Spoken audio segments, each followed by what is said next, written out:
What up, what up? It's your boy DJ Tariq, and I'm here in the boardroom with my man March. 314 And today we are talking about what? paperwork. Hmm. We're talking about everything needed, everything necessary for you to have in order before you even think about putting your music on these streaming platforms. Why is it important? Legally,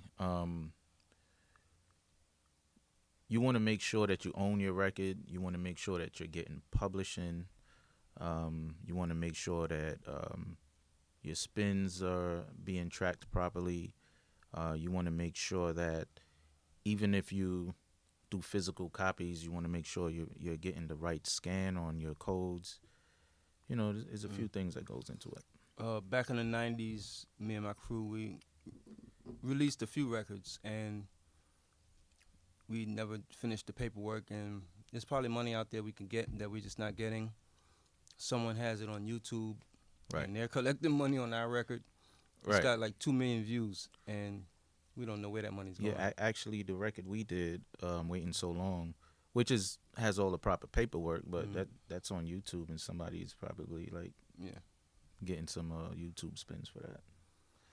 But It's just basic protection. yes, most definitely. Protect yourself, get your money. Most definitely. Mhm. First and foremost, copyright. Mm-hmm. You know, this is especially for producers that are sending their music out to artists, because you know nowadays people are not really getting in the studio together, Mm-hmm. so producers find themselves emailing these beats out to the artists.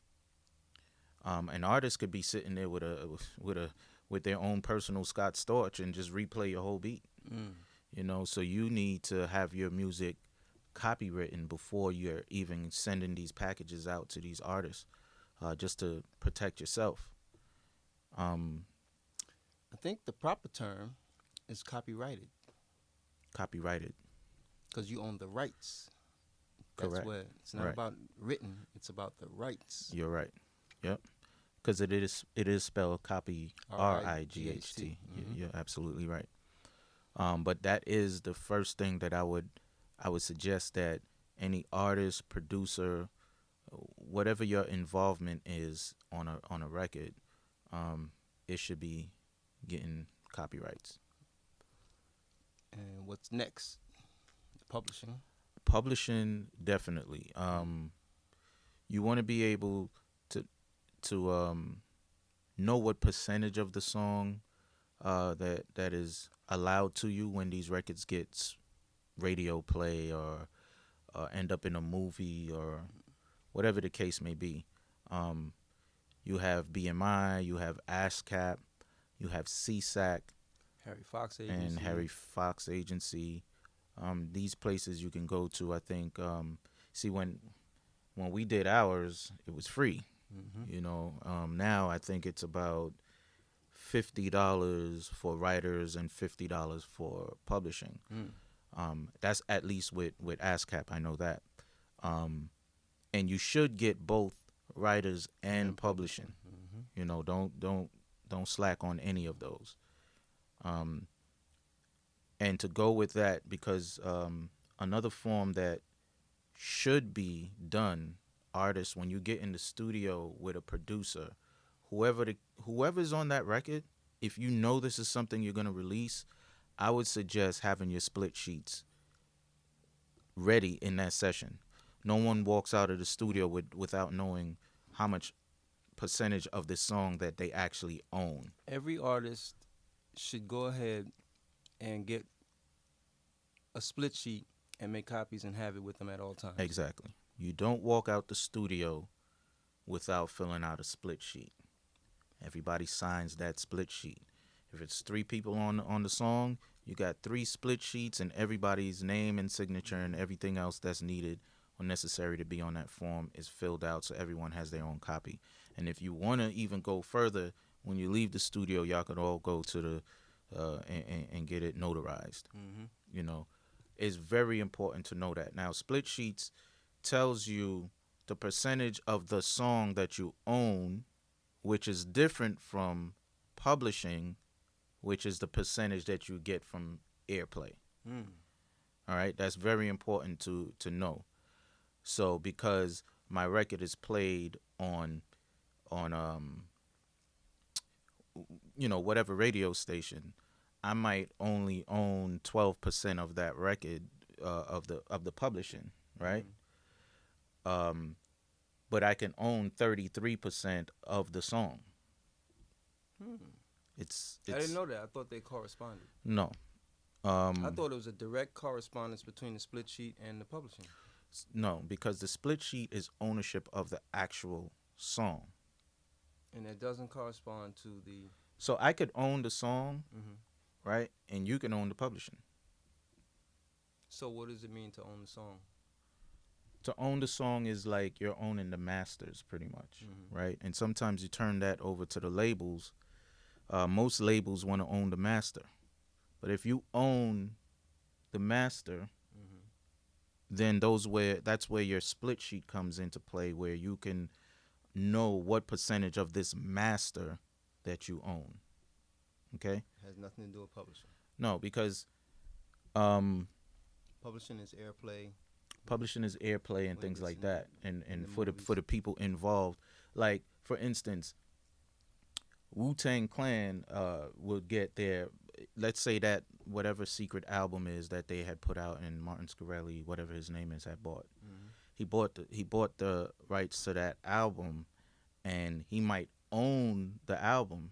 But he gets no publishing. But if the songs start getting radio play, which this was a secret release that nobody heard these songs, but if they happen to get out, I don't know what kind of business structure was set up behind it, but if there was publishing involved for the artists on the record, then the artists are getting their fair share of whatever publishing was allocated to them for this radio play. So his ownership only gives him ownership to sell the record? Yes. Okay.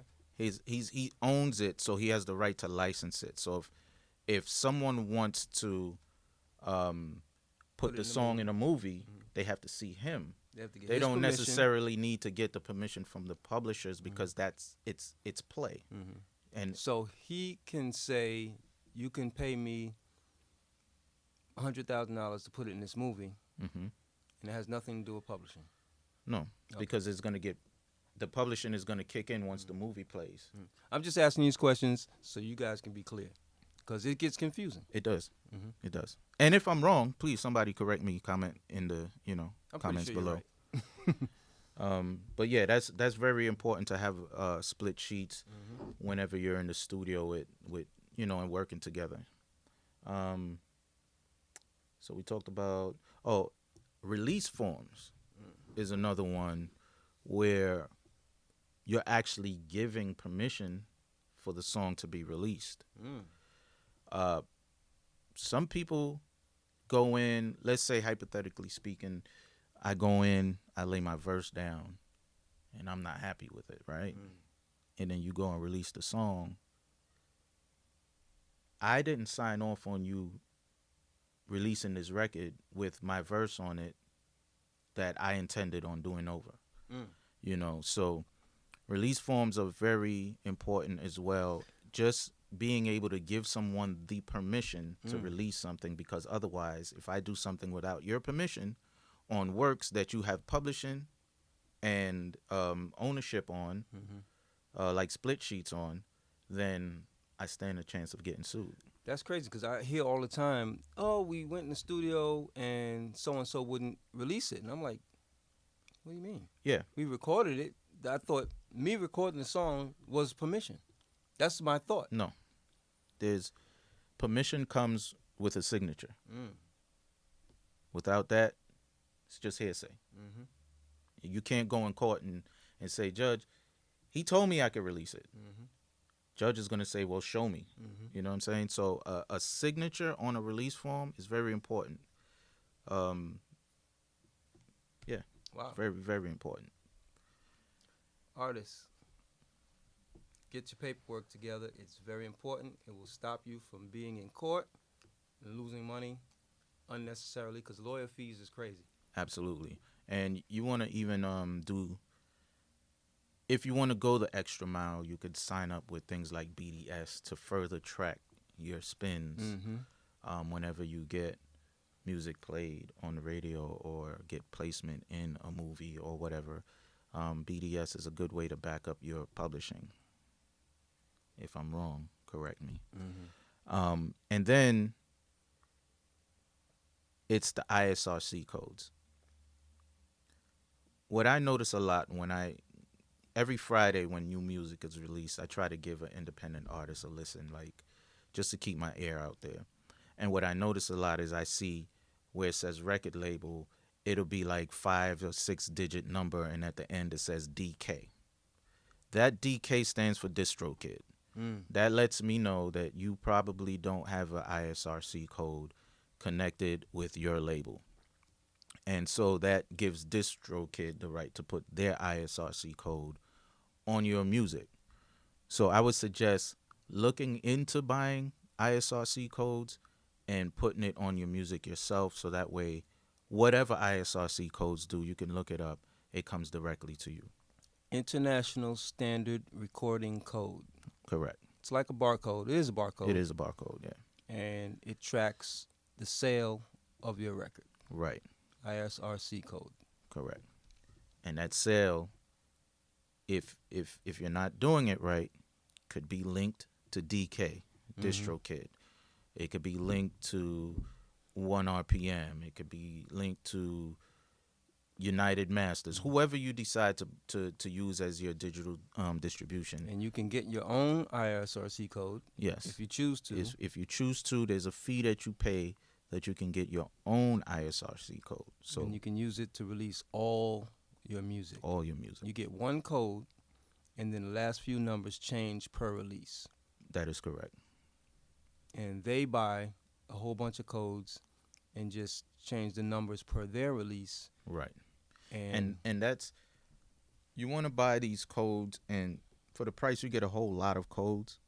10,000? And it's about like 10,000 codes a year, something like that, for $99, a one-time fee of $99. You're not going to use that many codes, but still, if you're a label and you got a bunch of artists, it might be really important to buy those codes. And I believe you can use those codes for something else, other things, or just music only. That I don't know. We'll have to research. Yeah, we'll look into that. But yeah, that's pretty much it. Just try to get your paperwork in order first, or at least before you walk out the studio. If you're serious about your music career, these are the things that needs to be done.